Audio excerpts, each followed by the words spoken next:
주님께서 여러분과 함께 요한이 전한 거룩한 복음입니다.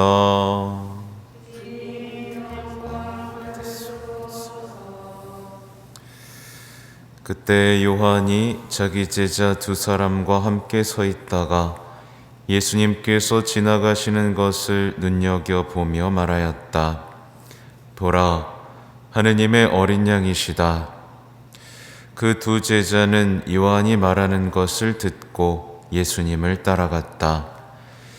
예수님께서 돌아서시어 그들이 따라오는 것을 보시고 무엇을 찾느냐 하고 물으시자 그들이 랍비, 어디에 묵고 계십니까? 하고 말하였다. 랍비는 번역하면 스승님이라는 말이다. 예수님께서 그들에게 와서 보아라 하시니 그들이 함께 가 예수님께서 묵으시는 곳을 보고 그날 그분과 함께 묵었다. 때는 오후 4시쯤이었다. 요한의 말을 듣고 예수님을 따라간 두 사람 가운데 하나는 시몬 베드로의 동생 안드레아였다. 그는 먼저 자기 형 시몬을 만나 우리는 메시아를 만났소 하고 말하였다. 메시아는 번역하면 그리스도이다. 그가 시몬을 예수님께 데려가자 예수님께서 시몬을 눈여겨보며 이르셨다. 너는 요한의 아들 시몬이구나.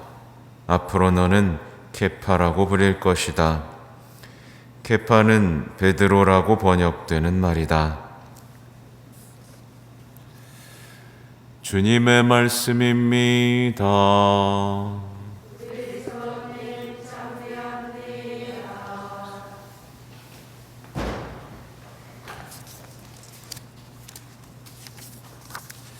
참 예수님, 네, 오늘 복음은요, 이제 요한복음에서 이제 첫 제자, 예수님의 첫 제자가 탄생하는 이야기죠. 그래서 안드레아가 어떻게 보면 첫 제자가 되죠. 그래서 김대건 신부님이 대건 안드레아인 것은 참 오묘하죠. 네. 조선의 첫 사제이면서 예수님의 첫 제자의 세례명을 가진 거니까요. 아무튼 이 복음은요, 이 신학생 때 대단히 좋아했던 복음입니다. 얼마나 아름답습니까? 딱 보면 무엇을 찾느냐, 무슨 대화가 통통 튀죠. 어디에 묵고 계십니까? 그랬더니 와서 보아라. 그래서 와서 보고 믿습니다. 그렇죠. 무엇이 있었는지는 나오지 않아요. 근데 얼마나 중요했으면 오후 4시쯤이었다라는 말이 정확하게 적혀 있죠. 우리는 메시아를 만났소 라고 자신의 형에게 말하는 안드레아의 얼굴과 눈빛을 떠올려 볼 필요가 있습니다. 근데 오늘날 어때요? 와서 보고도 만나지 못합니다. 열심히 하고도 변화되지 못하고 있죠.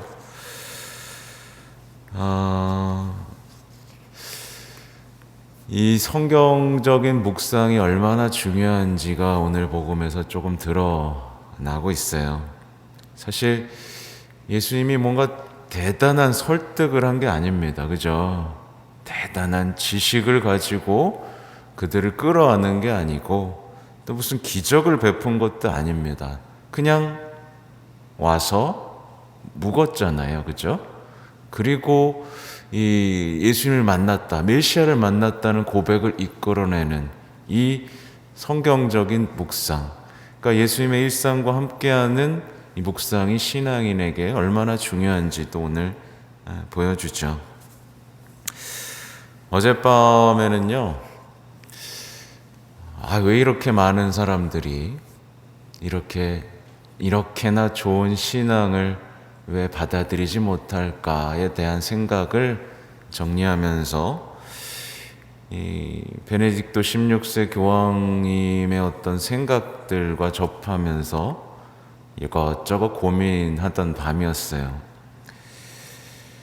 사실은 우리 자녀나 손자들이 신앙 받아들이기 어려워하죠, 그죠? 네.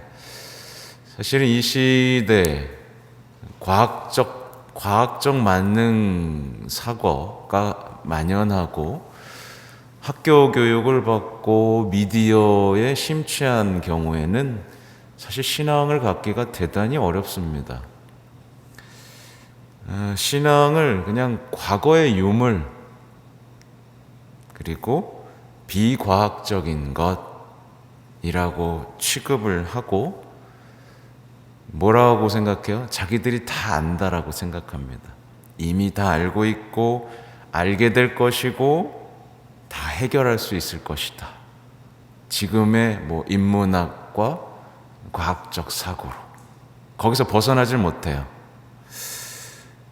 특별히 예수님의 살과 피가 자신의 죄를 용서했고 나는 구원받았고 영원한 생명을 얻었다라는 말 자체가 이해가 안 되는 겁니다. 사람들은 아무리 얘기해도 십자가를 보고도 구유를 보고도 전혀 이해가 안 되는 거예요. 이 사회는 지금 악마는 성공했습니다. 회개라는 단어를 지워버렸어요. 죄를 없애는 하느님의 어린 양이라는 개념 자체를 허무맹랑한 것으로 만드는데 성공하고 이제 사람들의 마음속에는 뭐가 있냐면 엉뚱한 진보와 자유에 대한 개념만 남아있죠. 근데 그 개념들이 지금 어떻게 하고 있어요? 스스로를 파괴하고 있는데도 불구하고 벗어나질 못하고 있는 실정입니다. 말하자면 정신을 차리지 않으면요, 순식간에 우리는 신앙을 잃어버리고 신앙에 대한 확신을 잃어버립니다. 요즘에는 열심한 사람들조차 신앙에 대한 확신을 금방 잃어버리고 있는 시대니까요. 그래서 오늘 일독서를 보면요, 뭐라고 나와요? 속지 마십시오. 악마에게 속지 말고 세상에 속지 말라. 거짓 교사들에게 속지 말라. 이렇게 이해하면 좋겠죠. 우리는 정말 속지 말아야 됩니다. 여기 계신 분들 속으면 안 됩니다. 믿지 않는 이들의 내면에 뭐가 있는지를 살펴보면 믿지 않는 이들은요, 십자가를 사실 조롱하고 있어요. 신앙을 조롱하고 있습니다. 그러면서 자신들의 지식과 합리적인 사고를 절대화하고 있는 거예요. 그러면서 반복해서 말씀드리지만 회개, 구원이라는 개념이 그냥 구닥다리 개념이라고 생각하는 거죠. 근데 이 현상이 요즘에 그리스도인들에게도 많이 깊숙이 들어와서 어떤 생각들을 하냐면, 예를 들면 그래요. 예수님보다 정치인에게서 의로움을 발견합니다. 그쵸? 예수님이 의로움이고 예수님이 승리하신 것이고 예수님이 우리의 궁극적인 목적인데, 정치인들의 발언과 삶이 의로운 것이라고 생각하면서 그들과 닮아가고 싶어 해요. 신앙이 새로운 것이고 신앙은 완전한 새로움의 원천인데 어때요? 요즘 시대 정신, 어떤 사상에서 신선함을 느낍니다. 금방 뺏기는 거예요, 마음이. 하느님의 말씀보다 현대적인 사고방식에서 삶의 해법을 찾는 겁니다. 그래서 다 말씀이 있는데도 불구하고 자꾸 인간적인 어떤 심리 치료나 여러 가지에서 자꾸만 해법을 찾아서 떠나는 거예요. 이 자체가 뭐냐면 신앙에 대한 확신을 잃어버리는 것이고 세상 사람들처럼 생각하기 시작하는 거죠. 뭔지 아시겠죠? 그죠?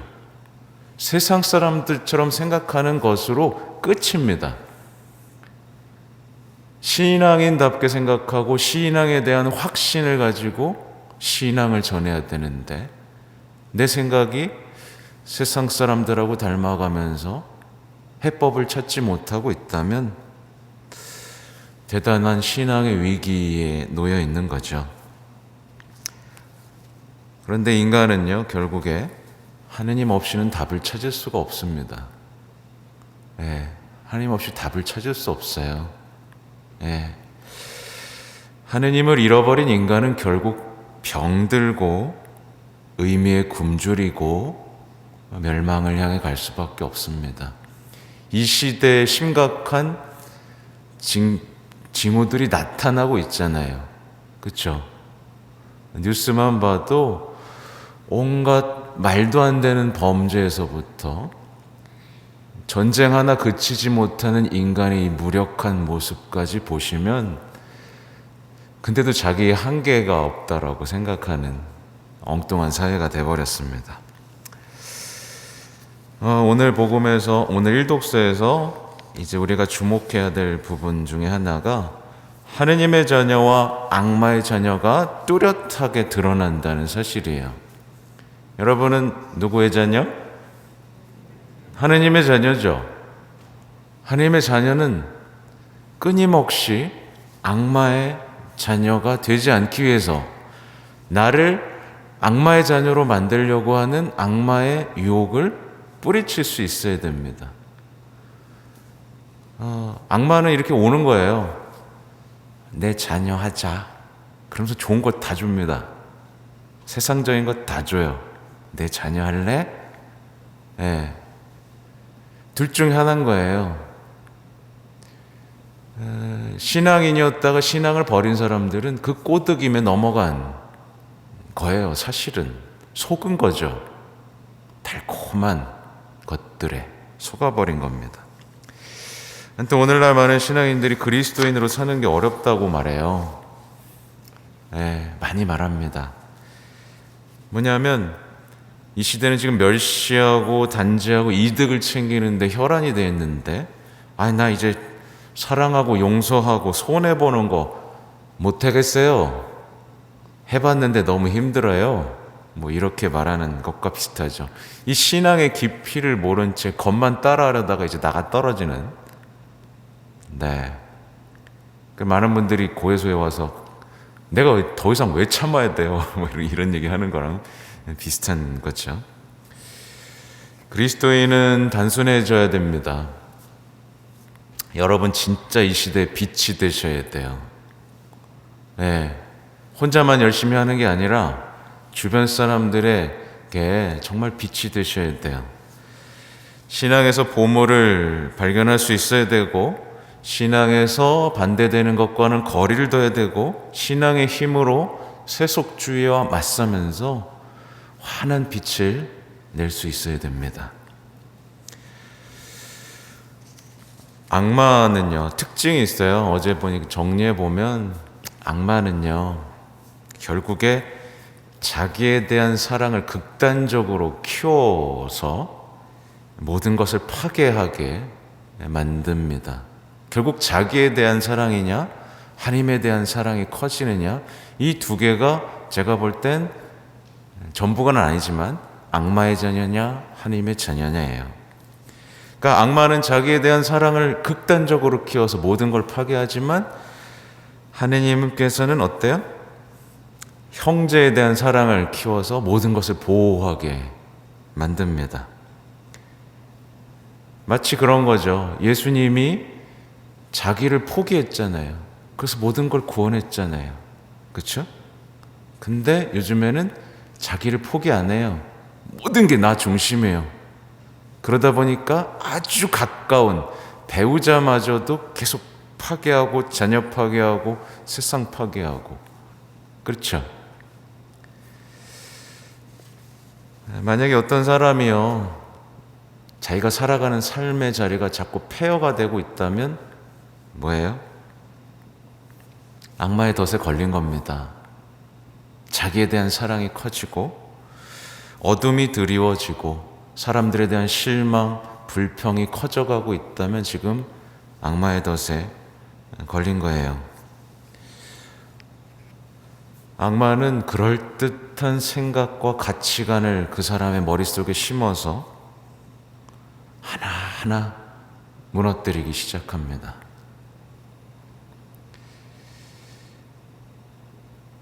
제가 아까 언급했듯이 단순해요. 따져보면 낙태, 자기에 대한 극단적인 사랑이죠.